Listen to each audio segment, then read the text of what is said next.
আসসালামু আলাইকুম রহমতুল্লাহ বারাকাতুহু। আশা করি আপনারা সকলে ভালো আছেন। তো আল আমিন মিশনে ক্লাস 10 এবং ক্লাস 11 এবং 12 এর পরীক্ষা হয়েছে।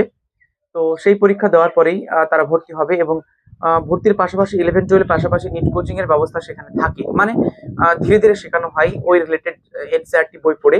কিন্তু আলাদা করে আল আমিন মিশন নিট কোচিং এর ব্যবস্থা করেছে। এবং এর জন্য আবেদনপত্র জারি হয়েছে, শুরু হয়েছে। তো যারা নিটে অর্থাৎ মেডিকেল কোচিং নিতে চায় এবং জেইই অর্থাৎ ইঞ্জিনিয়ারে ভর্তি হতে চায়, ইঞ্জিনিয়ারে পাস করতে চায়, তো তাদের জন্য নতুন করে কোচিং এর ব্যবস্থা করা হয়েছে।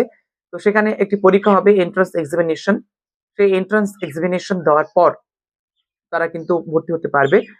যারা পাস করবে তাদেরকে নেওয়া হবে এবং অল ডিটেইলস থাকবে অলরেডি এই ভিডিওতে এই চ্যানেলে আপলোড করা আছে। তোমরা দেখে নিতে পারো।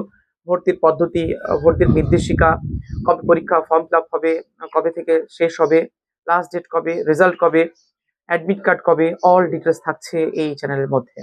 তো যারা এখনো অব্দি জানে না যে নিট কোচিং এ ফর্ম ফিল আপ আল আমিন মিশনে কবে হয়, তো নিট কোচিং এ ফর্ম ফিল আপ শুরু হয়ে গেছে। যারা ইচ্ছুক ক্যান্ডিডেট তোমরা অ্যাপ্লাই করতে পারো নিট এবং জেইই অর্থাৎ মেডিকেলের জন্য।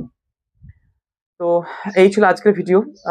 অ্যাবাউট এ দেওয়া নাম্বারে তোমরা আলাদা করে কন্ট্যাক্ট করতে পারো যদি আরো কিছু জানার থাকে। আমি যতটুকু পারি তোমাদের জানানোর চেষ্টা করবো ইনশাআল্লাহ। তোমরা সকলে ভালো থাকো। আজ রমজানের প্রথম জুম্মা, তোমাদের সকলকে জুম্মা মোবারক। আসসালামু আলাইকুম ও রহমতুল্লাহ বারাকাতুহু। তোমরা সকলে ভালো থাকো। আর কোনো কিছু জানার থাকলে অবশ্যই ডেসক্রিপশনে দেওয়া নাম্বারে হোয়াটসঅ্যাপ করে আমাকে প্রশ্ন করতে পারো।